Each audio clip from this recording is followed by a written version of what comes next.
Vamos abrir a Bíblia no livro do Gênesis, primeiro livro, capítulo 21, e vamos ver aquele dia que o filho de Abraão foi salvo. O primeiro filho dele, que era o Ismael, que tinha tido com Agar, a concubina, porque Sara sentiu que não dava mais para ela.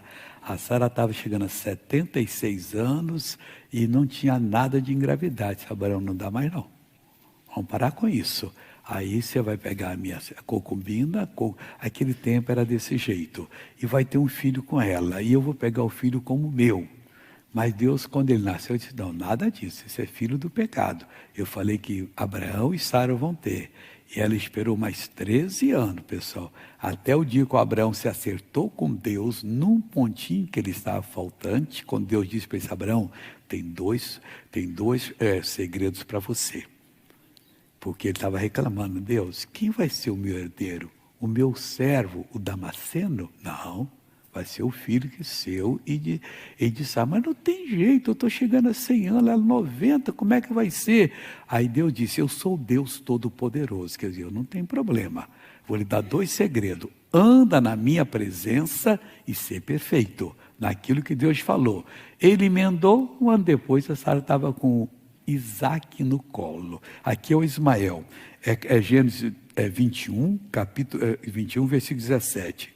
Aí a Agar foi mandado embora de casa, que o garoto estava mexendo muito com o Ismael, com o Isaac. Ele é pequenininho, debochando dele, fazendo bullying, que se fala atualmente aí, quer dizer. Então o Abraão mandou embora, deu para ela água, pão e vai. E ela se perdeu no deserto de Berseba, o garoto estava morrendo.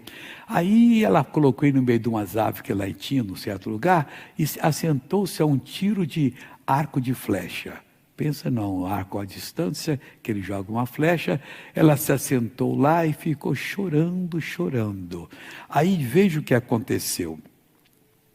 Versículo 16. E foi e assentou-se em frente, afastando-se distante de um tiro de arco, e dizia: que não veja eu morrer o menino.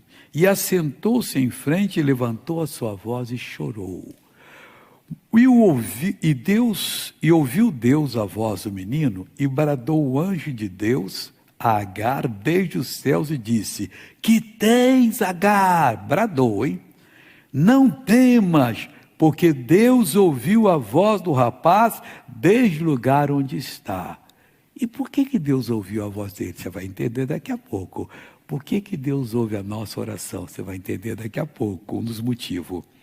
Deus disse para ela assim: ergue-te, levanta o moço e pega-lhe pela mão, porque dele farei uma grande nação. E abriu-lhe Deus os olhos e viu um poço de água, e foi e encheu o odre de água e deu a beber ao moço. E era Deus com o moço, que cresceu, habitou no deserto e foi flecheiro. E habitou no deserto de Parã, e sua mãe tomou-lhe mulher da terra do Egito. A mãe dela foi lá, arranjou um casamento para ele, trouxe a esposa dele, e ele morava no deserto, esse rapaz. Ele era bravo que na brincadeira, porque morar no deserto o negócio é bravo. E ele então era flecheiro. Aqui não deu. Mas por que Deus ouviu a voz dele? Você vai lá no Novo Testamento agora, a carta de Paulo aos Gálatas, o capítulo 3. E nós vamos ver o caso aqui. Vou começar a ler o 7 para você entender. O 6. O 6. Gálatas 3:6. E é o caso de Abraão, que creu em Deus, e isso lhe foi imputado como justiça. Sabei, pois, que os que são da fé são filhos de Abraão. Está entendendo agora? Por que Deus ouviu a voz do rapaz? Porque ele era filho de Abraão. Todos nós que aceitamos Jesus somos filhos de Abraão, herdeiros das promessas que Deus fez a Abraão. Está em necessidade? Pode orar nessa fé. Deus, eu reivindico o cumprimento das promessas feitas ao meu pai Abraão. Pela fé nós somos filhos dele. E tem mais assim: sabei, pois, que os que são da fé são filhos de Abraão.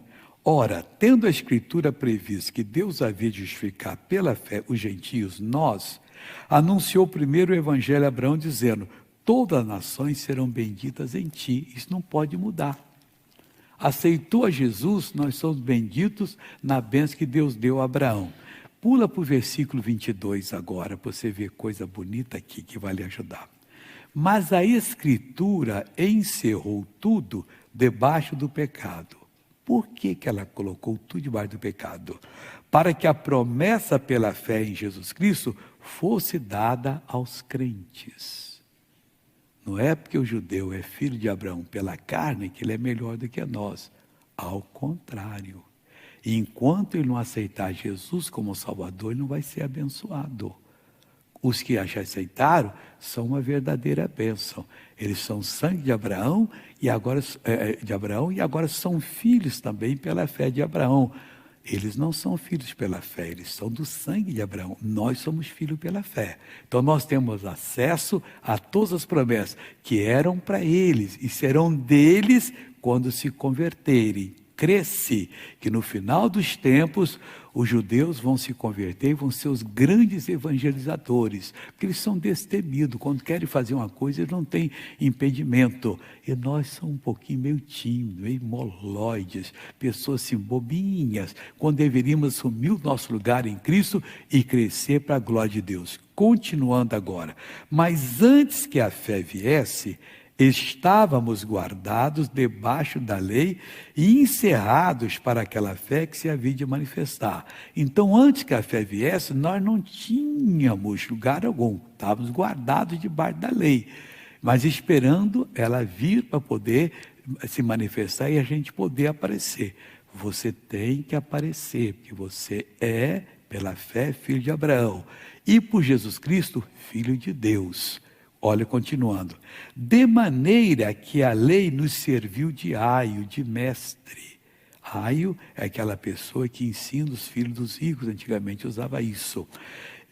Mas antes que a fé viesse, estavam guardados debaixo da lei, encerrados para que a fé que havia de se manifestar. De maneira que a lei nos serviu de aio, para nos conduzir a Cristo, para que pela fé fôssemos justificados. Essa palavra é muito bonita.